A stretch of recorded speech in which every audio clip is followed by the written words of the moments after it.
لوگ اسے دین کی تبلیغ کی راہوں میں گالیاں دیں، سرکار کی سنت کو دماغ کے سامنے رکھ کر صبر کرنا چاہیے۔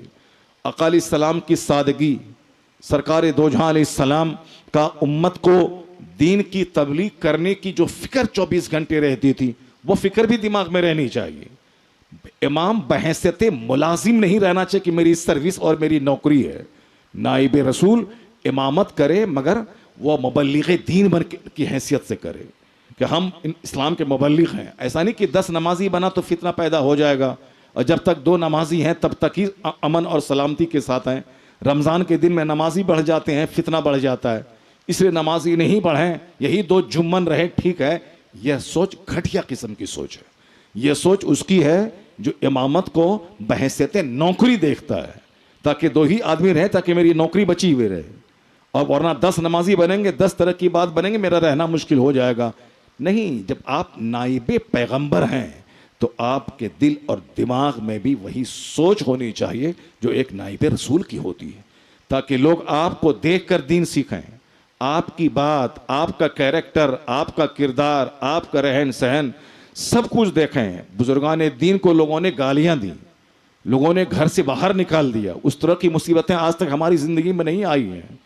ہم لوگ تو فاتحہ پڑھتے ہیں تو وہاں سے نذرانے ملتے ہیں، ہم لوگ خطاب کرتے ہیں نذرانے ملتے ہیں، ہم لوگ نماز پڑھاتے ہیں نذرانے ملتے ہیں، ہم لوگ دوسروں کو کوئی حج کی ٹریننگ دیتے ہیں نذرانے ملتے ہیں۔ وہاں لوگوں کو حق سمجھاتے تھے، گردنیں کٹ جاتی تھی، لوگوں کو حق بتاتے تھے، جھوٹ سے روکتے تھے، وہاں ان کو مارا جاتا تھا، لوگوں کو حرام کام سے روکتے تھے، لوگ ان کو گالیاں دیتے تھے، کہتے تھے شراب مت پیو، لوگ ان کو مارنے دوڑتے تھے۔ وہ بڑے بڑے بزرگ جنہوں نے خواب میں اللہ کا دیدار کیا، جلال الدین سیوطی رضی اللہ تعالیٰ، ان کو بہت سارے لوگوں نے پکڑ کر کے پانی کے گٹر میں ڈال دیا۔ وہ جن کی تفسیر آج پوری دنیا میں پڑھی جا رہی ہے، جن کی جو صاحب تصانیف کثیرہ ہیں، جنہوں نے بے شمار کتابیں لکھی ہیں، اتنا بڑا رائٹر اسلامک ہسٹری کا، لوگوں نے ان کے ساتھ یہ سلوک کیا کہ ان کو گٹر میں ڈال دیا۔ امام غزالی جیسا آدمی جو بہت بڑے صوفی، بہت بڑے زبردست محقق، بہت بڑے محقق اور مدقق، جس کا کوئی جواب نہیں ہے دنیا میں، امام غزالی کی کتابیں آپ اٹھا کے دیکھیں، اور آج بھی ایسا محسوس ہوتا ہے جس کتابوں کے مطالعے کے وجہ سینے کا زنگ صاف ہو رہا ہو، جیسے کہ دماغ کی ساری گرہیں کھل رہی ہوں۔ آپ ان کی کتابیں پڑھ کے دیکھیں، احیاء العلوم شریف جو ماسٹر پیس ہے، جو ان کی شاہکار تصنیف ہے احیاء العلوم، عربی زبان کی کتاب پوری دنیا میں پڑھی جاتی ہے، مگر معلوم ہے اسی احیاء العلوم شریف کو لوگوں نے آگ لگا دی، اس میں امام غزالی پر کفر کے فتوے لوگوں نے لگا دیے۔ اس احیاء العلوم جو ماسٹر پیس، جو ان کی سینکڑوں کتابوں میں سب سے شاہکار کتاب ہے، سب سے زبردست کتاب، اس کتاب کو لوگوں نے اس میں آگ لگا دی اور امام غزالی پر کفر کے فتوے لگا دیے۔ اس کا مطلب یہ رہا کہ جو جتنا زیادہ دین کی خدمت کرتا ہے اس کو اتنی ہی تکلیفیں سہنی پڑتی ہیں، تکلیفیں اٹھانی پڑتی ہیں۔ امام حسین رضی اللہ تعالیٰ عنہ کو دیکھ لیں، ان سے بڑا کون ہو سکتا ہے؟ رسول پاک کا چہیتا نواسا، جن کو آقا علیہ السلام نے جن کی پیشانی کو بوسا دیا ہو، جن کے لعاب دہن کو، جن کو آپ سرکار دو جہان جس کے ہونٹ کو چوسا ہو، جس کو اپنے کاندھے پہ بٹھایا ہو، جس کی بے پناہ محبتیں مصطفیٰ کی جن کے ساتھ رہی ہیں، لیکن دیکھ سب سے خطرناک ڈھنگ سے انہی کو تکلیف پہنچا کے کلمہ پڑھنے والوں نے یہاں تک کہ بھوکا پیاسا رہ کے ان کی گردن کاٹ دی۔ جو جتنا زیادہ دین کی خدمتیں کرتا ہے اور جتنی زیادہ آزمائشوں سے ان کو گزرنا پڑتا ہے، یہی اس کی مقبولیت کی دلیل ہوتی ہے۔ اس لیے نائب پیغمبر کا سمان آپ کو کرنا ہے کہ یہ میرے عالم ہیں، یہ میرے امام ہیں، یہ میرے مدرسے کے مدرس ہیں، یہ میرے مکتب کے منشی ہیں، یہ ہمارے مذہبی رہنما ہیں۔ صاف لفظ میں آپ کو اسی حیثیت سے ان کی خدمت کرنی ہے کہ میرے نبی کی بات بتانے آئے، یہ میرے نبی کی بات سمجھانے آئے، یہ ہمیں قرآن حدیث بتاتے ہیں، فزکس کیمسٹری پڑھانے والا 2 روپیہ کمانے کا طریقہ سکھاتے ہیں، اور یہ ہمارے دینی رہنما قرآن حدیث بتا کر ہمیں جنت کا راستہ دکھاتے ہیں۔ اگر میں 2 پیسہ کماؤں تو وہ پیسہ اسی دنیا میں کام آئے گا، لیکن اگر میں عالم کی بات پر عمل کروں تو جہاں ہمیں سدا رہنا ہے، جہاں 60 سال 70 سال نہیں، 60 70 سال اس دنیا میں رہنا ہے، جہاں مرنے کے بعد سدا رہنا ہے، خربوں سال، اربوں سال، مہاسنکھوں سال، بے گنتی سال، جہاں موت ہی نہیں ہے.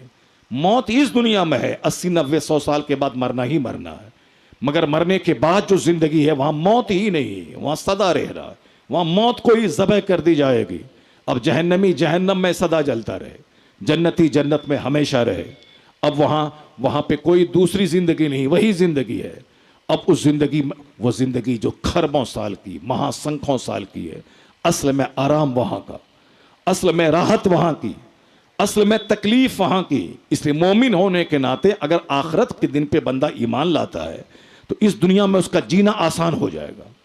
اس دنیا میں اس کے لیے برڈن اور بوجھ محسوس نہیں ہوگا. یہاں رہنا بوجھ اس کے لیے ہوگا جو اسی زندگی کو سب سے بڑی زندگی سمجھتا ہے.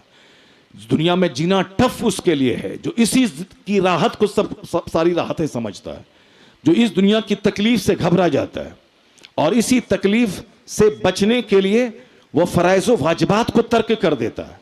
اس دنیا کا آرام حاصل کرنے کے لیے وہ حرام و حلال کی تمیز کھو بیٹھتا ہے، اس کے لیے زندگی بوجھ بن جاتی ہے. وہی اس دنیا کی تکلیفوں سے جھنجھلا کے زہر کھا لیتا ہے، وہی اس دنیا کی تکلیفوں سے جھنجھلا کے اپنے بال بچوں سمیت آگ میں کود جاتا ہے. آئے دن اخبارات میں اس طرح کی خبریں آتی ہیں کہ فلاں صاحب اپنے 4 بچوں سمیت کنواں میں کود گئے، فلاں صاحب اپنے بدن میں آگ لگا لی اور اپنی بیوی اور اپنے 2 بچوں کے بدن میں بھی آگ لگا دیا، فلاں صاحب وہ پھانسی کے پھندے پہ لٹک گئے، لٹکنے سے پہلے اپنے 4 بچوں کو چھری سے ذبح کر دیا. یہ آئے دن اخبارات میں اس طرح کی خبریں آتی. کیوں صاحب؟ وہ اپنے بال بچوں کو تکلیف سے بچانے کے لیے اس کو ذبح کر دیا تاکہ یہ بال بچے کل مخروز نہ بن جائیں، یہ بال بچے رشتہ داروں پہ ڈیپینڈ نہ ہو جائیں، یہ ہمارے بال بچے دوسروں کے محتاج نہ ہو جائیں. اس لیے چلو میں تو مر ہی رہا ہوں، اپنے دونوں بچوں کو ذبح کر دیتا ہوں تاکہ میرے بچے بھیک نہیں مانگے. یہ سارا کام وہ کرتا ہے جس کو اللہ پر یقین نہیں ہوتا، جس کو آخرت کے دن پہ مرنے کے بعد کی دنیا پہ یقین نہیں ہوتا. لیکن مسلمان طرح طرح کا کشٹ اٹھاتا ہے، پریشانی اٹھاتا ہے، کھانے کی تکلیف، پینے کی تکلیف، گھر بار کی تکلیف، علاج کی تکلیف، مگر وہ کبھی زہر نہیں کھاتا، مگر وہ کبھی بھی اپنے بال بچوں سمیت خودکشی کی دنیا میں قدم نہیں رکھتا، کیوں وہ جانتا ہے کہ دنیا کی تکلیف عارضی ہے. دنیا کی تکلیف، ساری تکلیفیں فانی ہیں. یہاں کا آرام بھی عارضی ہے، یہاں کی تکلیف بھی عارضی ہے، یہاں کا آرام بھی عارضی ہے. جب میں نے خوب کمایا بمبئی میں اور صاحب 50 گھر بنایا 50 کمرے کا، لیکن 60-70 سال کے بعد مرنے کے بعد سارا گھر چھوڑ کر کے قبرستان میں چلے گئے، اسی مٹی میں جا کے مل گئے. جس مٹی میں ایک فقیر مل گیا، جس مٹی میں گلی کوچے میں بھیک مانگنے والا بھیکاری بھی مر کے جس قبرستان میں پہنچا، اسی قبرستان میں 50 بنگلہ بنانے والا بھی پہنچ گیا. جس کے پاس ایک دھور زمین نہیں تھی وہ بھی مرا، اسی قبرستان میں گیا. اور جو 1000 ایکڑ کا زمین جوتنے والا تھا وہ زمیندار بھی اسی قبرستان میں 2 گز زمین میں چلا گیا. بندہ اس پوائنٹ پہ جب نظر رکھے تو اس کا جینا آسان ہو جائے گا. تو یہ دنیا 100 سال کے اندر ختم ہو جائے گی، ہماری زندگی کا خاتمہ ہو جائے گا. لیکن جہاں جانا ہے، جہاں خربوں سال رہنا ہے، جہاں مثل سمندر کی زندگی، حضور نے قسم کھا کے اس زندگی کا مہتو ہم کو بتایا. جس پیغمبر کا ہم کلمہ پڑھتے ہیں، چونکہ ہم لوگ تو کھانے والے ہیں شکر پالا، کہ مزار لگائیں، عرس لگائیں، شکر پالا کھائیں. تو شکر پالا کھانے والے کو حدیث رسول سننے میں مزہ کہاں سے آئے گا؟ ہم تو چاہتے ہیں کہ ایک دن عرس لگائیں اور سال بھر کے لیے فری ہو جائیں. وہ یہودیوں کا نظریہ ہے کہ سال میں ایک دن اپنے فیسٹیول منائیں اور سال بھر شراب پیتے رہیں، زنا کرتے رہیں، سب معاف. یہ نظریہ کرسچنوں کا ہے کہ سال میں ایک بار کرسمس ڈے پہ جائیں اور اپنے پادری کے سامنے ناریل رکھیں، ان کے سامنے نذرانے رکھیں اور پھر سال بھر کے لیے مکتی پا جائیں. یہ نظریہ کرسچنوں کا ہے کہ ایک دن تہوار منائیں، سال بھر جتنا پاپ کریں سب معاف. یہ نظریہ یہودیوں کا ہے کہ ایک دن اپنے ربی کے پاس جائیں اور سال بھر جتنا کام ہو سب کرتے رہیں. اگر وہی نظریہ مسلمانوں کا ہے کہ ایک دن پیر صاحب کے پاس جائیں، ان کے عرس میں جائیں اور سال بھر زنا کریں، شراب پئیں، سود کھائیں، نماز چھوڑیں، روزہ چھوڑیں، حج مؤخر کریں، زکوٰۃ نہ دیں، سب گناہ معاف، پیر صاحب ایک بار مسکرا دیں گے، ہاتھ اٹھا دیں گے، سارا گناہ معاف. یہ یہودی سوچ ہے، یہ یہودی نظریہ ہے. مسلمانوں پہ روزانہ جوان ہونے کے بعد نماز پنجگانہ پڑھنا فرض ہے. پیر پر بھی فرض ہے, مرید پر بھی فرض ہے, امیر پر بھی فرض ہے, غریب پر بھی فرض ہے. پیر نہیں پڑھے وہ جہنمی, مرید نہیں پڑھے وہ جہنمی. جمعہ کی نماز ہفتے میں ایک بار فرض ہے, مگر نماز پنجگانہ روزانہ فرض ہے. عید کی نماز الگ واجب ہے, جمعہ کی نماز الگ فرض ہے. نماز پنجگانہ یہ کنٹینیو روزانہ کا یہ فرض ہے, تو یہ پنجگانہ بھی ادا کرنا ہوگا. مردوں کو جمعہ بھی پڑھنی ہوگی, عورتوں کو نہیں. مردوں کو عید بقرعید بھی پڑھنا ہوگا, عورتوں پہ نہیں. جس پر عید بقرعید واجب نہیں ہے وہ پڑھنے کے لیے لالائت ہیں, اور جس پر واجب ہے یا چھوڑنے کے لیے بے چین ہے. جس پر جمعہ کی نماز فرض ہے وہ چھوڑ رہے ہیں, جس پر جمعہ کی نماز فرض نہیں ہے وہ پڑھنے کے لیے بے چین ہے. مزار پہ جانا عورتوں کا, ان کی لعنت, اللہ کی لعنت برسنے کا ذریعہ ہے.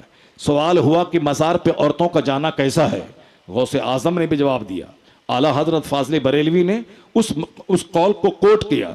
آپ لکھتے ہیں جب ایک عورت اپنے گھر سے چل کر مزار پہ حاضری دینے جاتی ہے, واپس آنے تک اللہ اور اللہ کے فرشتوں کی لعنت میں رہتی ہے.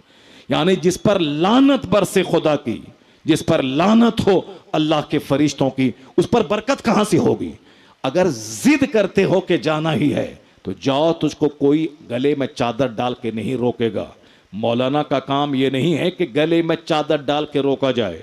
مولانا کا کام یہ نہیں کہ دروازے میں تالا لگا کے تجھ کو گھر میں بند کر دیا جائے. مولانا کا کام صرف اتنا ہے کہ تمہیں حدیث اور قرآن کا قانون بتا دیا جائے, بس بتا دینا, یہی اس کا کام ہے. باقی گلے میں چادر ڈال کے روک دینا یہ اس کا کام نہیں ہے. جو کام انبیاء کرام کرتے تھے کہ اللہ کا پیغام بندوں تک پہنچا دیتے تھے, وہی کام انبیاء کرام کے نائبین علماء کرام کا ہے. یہ اللہ رسول کا پیغام لوگوں تک پہنچا دیں. باقی دل بدلنا یہ اللہ کا کام ہے. بہت سارے لوگ اس دنیا میں ہیں جو سور کھاتے ہیں, اس کو کون روکے گا؟ بہت سارے لوگ اس دنیا میں ہیں جو چمگادڑ کھاتے ہیں, اس کو کون روکے گا؟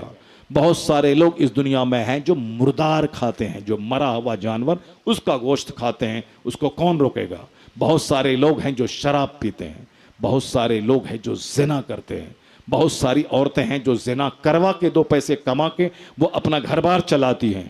بہت سارے لوگ سود کھاتے ہیں, جبکہ سود کا 1 پیسہ کھانا ایسا ہے جیسے اپنی ماں سے زنا کرنا, مگر اس جاننے کے باوجود بھی لوگ سود کھاتے ہیں. دنیا میں آزادی اللہ نے دی ہے, ورنہ سارے سود خور زمین میں دھنس گئے ہوتے اگر اللہ آزادی نہیں دیتا. جو بھی زنا کرتا اس کے بدن میں آگ لگ جاتی. کوئی بندہ زنا نہیں کرتا. جیسے کوئی جھوٹ بولا اس کے منہ میں لقوہ مار دیتا, کوئی بندہ جھوٹ نہیں بولتا. مگر اللہ رب العزت اس طرح سے بندوں کو ڈرا کر کے گناہوں سے بچانا نہیں چاہتا ہے, بلکہ اللہ چاہتا ہے کہ حق باتیں کھول کھول کر لوگوں کے سامنے ان کے نبی کے ذریعے بیان کر دیے جائیں. اب لوگوں کو آزادی ہے کہ ایک طرف شربت ہے, ایک طرف شراب ہے. اب تم جدھر ہاتھ بڑھاؤ گے طاقت اللہ کی دی ہوئی ہوگی, لیکن ڈیسیزن تم کو لینا ہوگا کہ مجھ کو شراب کی طرف ہاتھ بڑھانا ہے یا شربت کی طرف ہاتھ بڑھانا ہے. اسی ڈیسیزن لینے پہ جنت ہے اور جہنم ہے. ایک پتا نہیں ہلتا اللہ کے ہلائے سے, یہ بات بالکل سچ ہے. لیکن اگر ایک شرابی بولے جب اللہ کے ہلائے سے ایک پتا نہیں ہلتا تو ہم بھی تو اللہ رب العزت کی دی ہوئی طاقت سے شراب پی رہے ہیں, گویا اللہ پلوا رہا ہے تو پی رہے ہیں. اگر ایسا کوئی بولے گا تو کافر ہو جائے گا. وہ اگر بیوی والی ہے تو اس کی بیوی اس کے نکاح سے نکل جائے گی, اور اب جب بھی ملے گا اپنی بیوی سے زنا خالص, جو بھی بچے پیدا ہوں گے سب ولد الحرام ولد الزنا, یعنی کفر بکنے کے بعد بندہ اسلام سے نکل جاتا ہے. جب اسلام سے نکلا اس کی بیوی نکاح سے نکل جاتی, اب وہ بیوی ایک اجنبی عورت کی طرح ہو گئی. اب اگر اپنی بیوی سمجھ کے اس سے ملے گا یہ زنا خالص, ملنے کے بعد اگر اولاد پیدا ہوئی وہ ولد الزنا ولد الحرام. اس لیے ہمیشہ سوچ سمجھ کے بولنا چاہیے. نفرتوں میں, عداوتوں میں, قدورتوں میں, گاؤں گھر کے جھگڑے میں یا مولانا کی دشمنی میں کفر نہیں بک دے کہ آدمی کافر بھی ہو جائے, اس کی بیوی بھی اس کے نکاح سے نکل جائے, اس کے سارے بچے ولد الحرام پیدا ہونے لگیں, یعنی اس کی دنیا اور آخرت دونوں تباہ ہو جائے. اخیر زمانے میں چونکہ سوچنے سمجھنے کی صلاحیت کم ہو جائے گی, لڑائی جھگڑے کا ماحول زیادہ ہو جائے گا. اخیر زمانے میں صبر اور تحمل کا ماحول کم ہو جائے گا، اخیر زمانے میں غصہ اور گھمنڈ زیادہ ہوگا، تو بندہ غصے میں کفر بکے گا، بندہ گھمنڈ میں کفر بکے گا، وہ دوسروں کی نفرت میں کفر بکے گا۔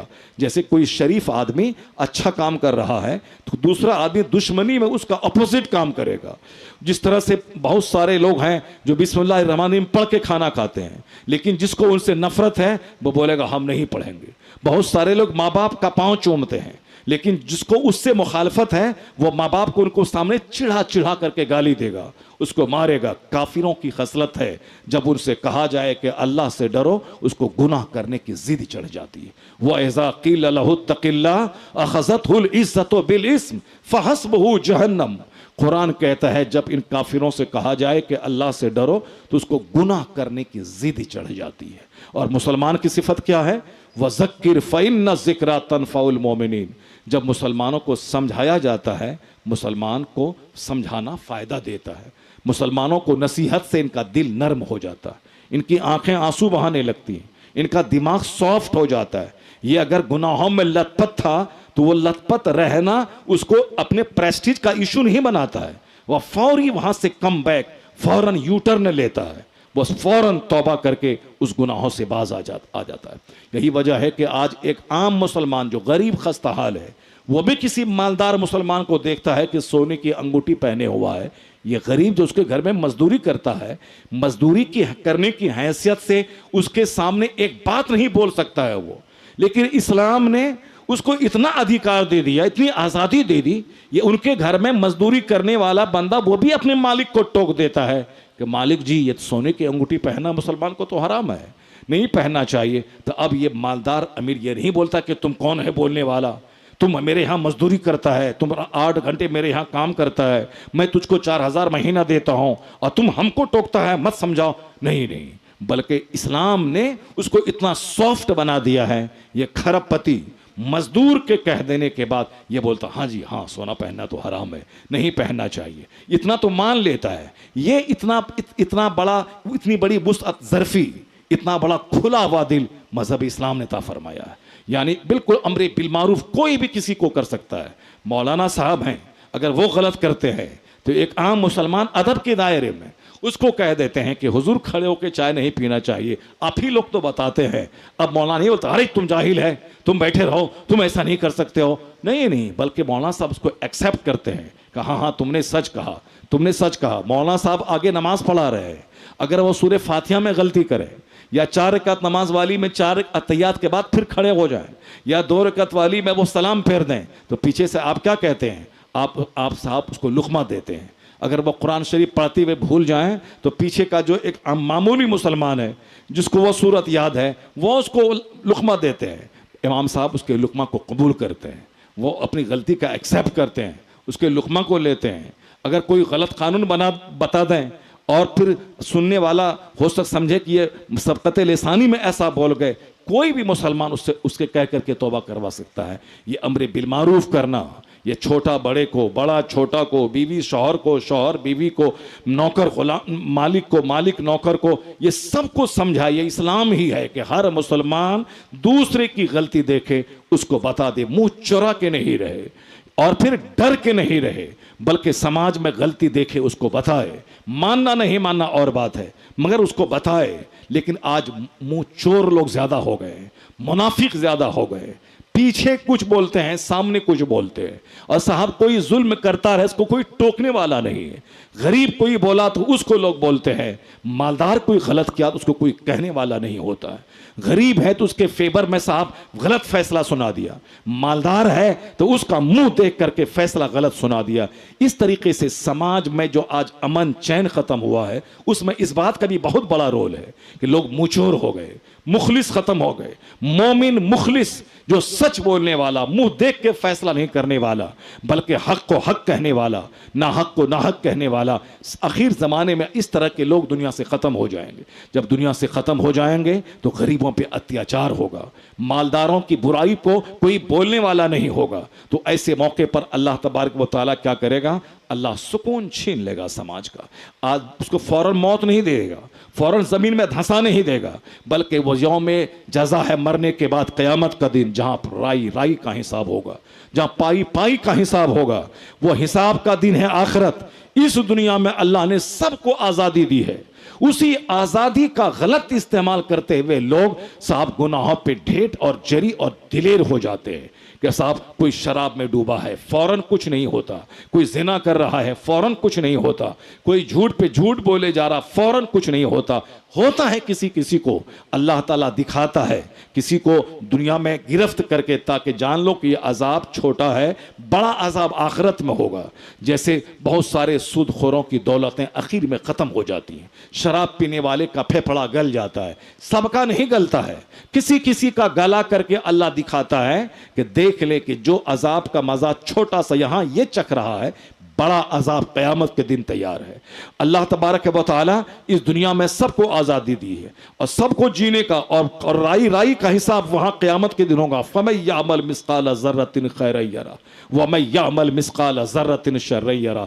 یہاں کوئی چھوٹی سی برائی کرے گا قیامت کے دن دیکھے گا. یہ دارالعمل ہے, کام کی دنیا ہے, آزادی ہے. یہ عمل معاشیتا, جیسے جینا ہے جیو. مسجد میں تاڑی پیو, مسجد کی دیوار توڑ دو, مسجد کی زمین ہڑپ کے کھا جاؤ, قبرستان میں اپنا گھر بنا لو, مدرسے کو توڑ دو. ورنہ بہت سارے لوگ مدرسے کی زمین ہڑپ کے کھا گئے, بہت سارے لوگ مسجد میں باپ نے زمین وقف کی, اس کا بیٹا اس کو ہڑپ لیا. اگر فوری گناہوں کی پکڑ ہوتی تو جیسے ہی زمین ہڑپا زمین میں دھس جاتا, جیسے ہی وہ گناہ کیا فوراً آسمان سے آگ برس جاتی.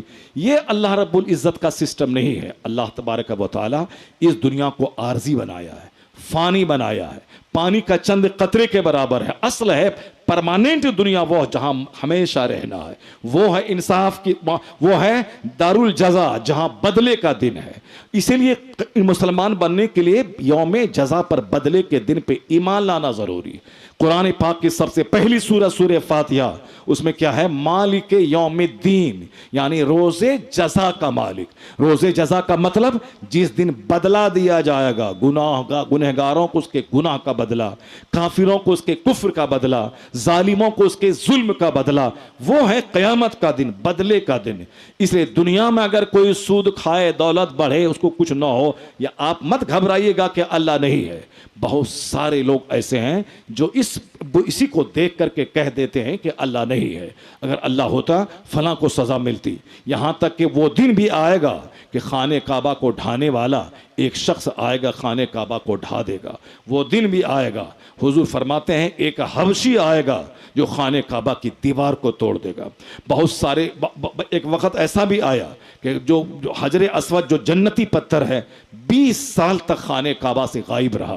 ایک ظالم بادشاہ مصر کا اس کو وہاں سے چورا کے لے گیا, 20 سال تک غائب رہا. جب خطرناک بیماریاں اس کو لاحق ہوئیں, پھر اس کے 20 سال کے بعد حجر اسود کو لا کر کے پھر وہ خانہ کعبہ کے دیوار میں نصب کر دیا, اس کو چسپاں کر دیا. بہت ظلم دنیا میں بڑھے گا, بہت ظلم بڑھے گا.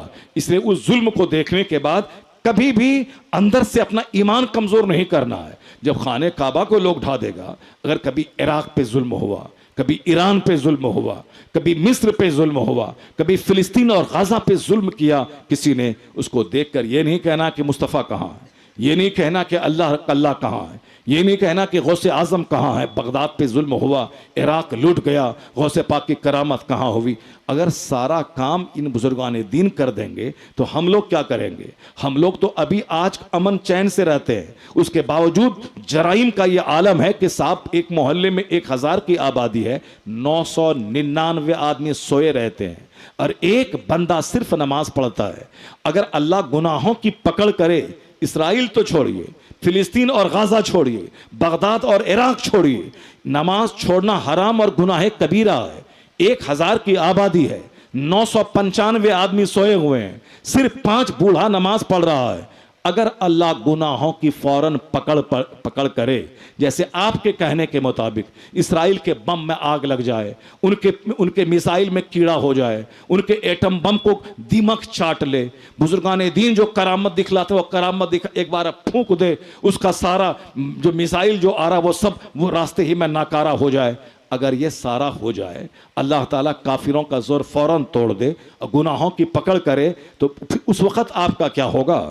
جب 995 لوگ سوئے رہیں گے اور 5 بوڑھا نماز پڑھے گا, اس 995 کو زمین میں اللہ دھنسا دے گا, اس 995 کو اللہ تعالیٰ اس کا جینا مشکل کر دے گا.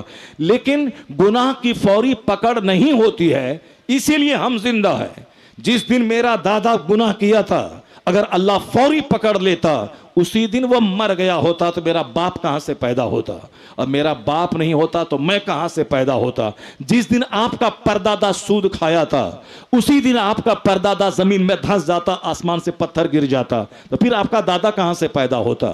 اور آپ کا دادا جس دن نماز چھوڑا اس دن اس پر پتھر گر گیا ہوتا, پھر آپ کا باپ کہاں سے پیدا ہوتا. جب باپ نہیں پیدا ہوتا تو آپ کہاں سے پیدا ہوتے. تو اب تو ماننا پڑے گا کہ اللہ تعالیٰ گناہوں پہ پکڑ فوری نہیں کیا ہے, اسی لیے میری آبرو بچ رہی ہے, اسی لیے دنیا بچ رہی ہے, اسی لیے دنیا کی ساری بہاریں ابھی قائم ہیں.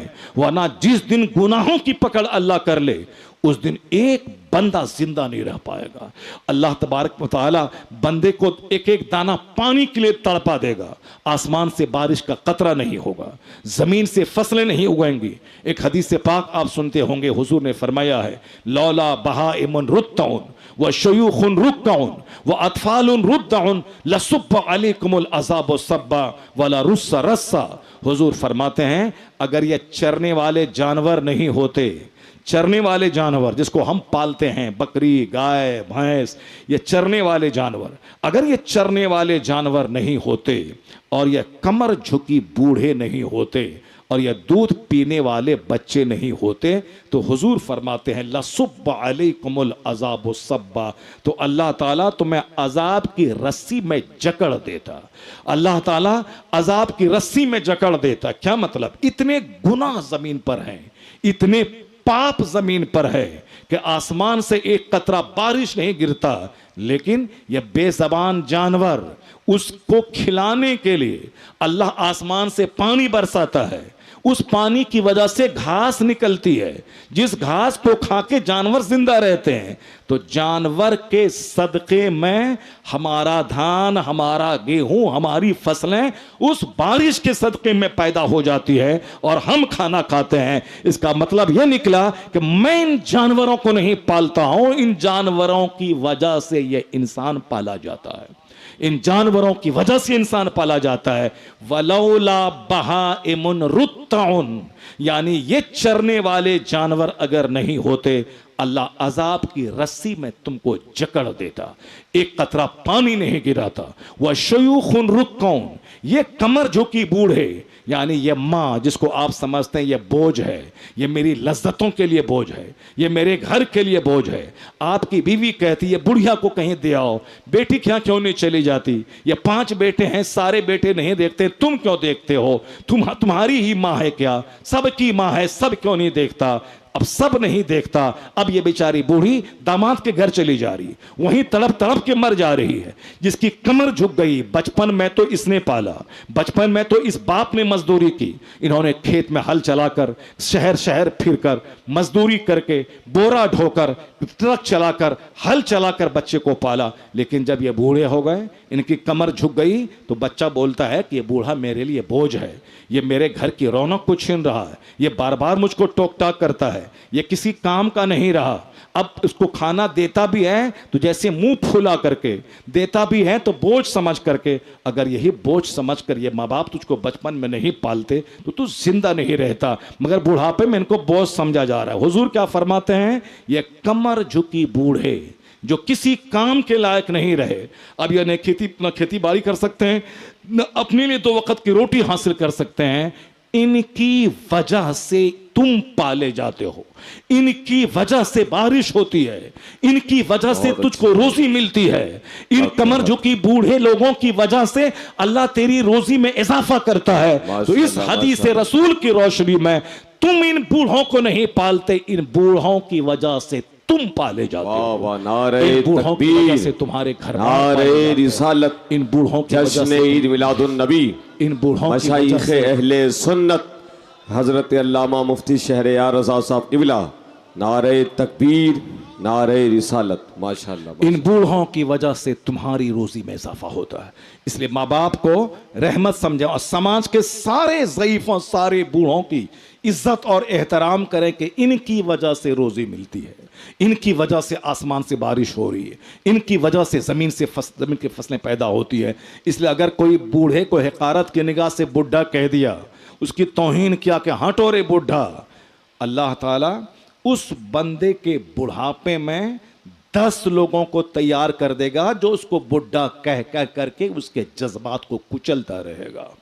اس لیے جو دوسرے بوڑھوں کی عزت کرے گا، یہ جب بوڑھا ہوگا تو اس کی عزت کرنے والے لوگوں کو اللہ پیدا کر دے گا، اس کی عزت دوسروں کے دل میں ڈال دے گا۔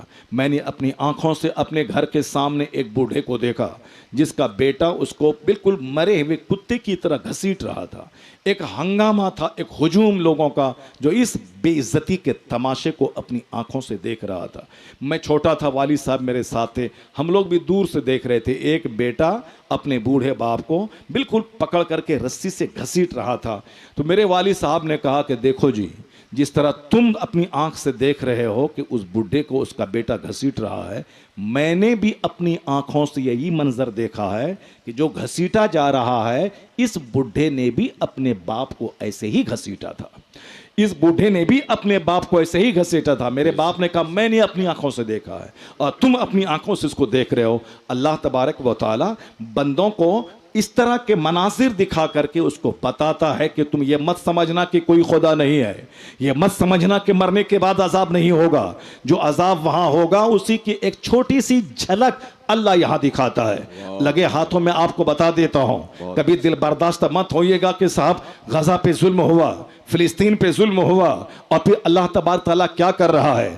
اللہ تعالیٰ یہی کر رہا ہے، مسلمانوں کی بدعملی کی سزا دے رہا ہے، اور کافروں کو اللہ تعالیٰ بڑی سزا تو قیامت میں دے گا، مگر اس دنیا میں بھی اس کا غرور توڑ رہا ہے۔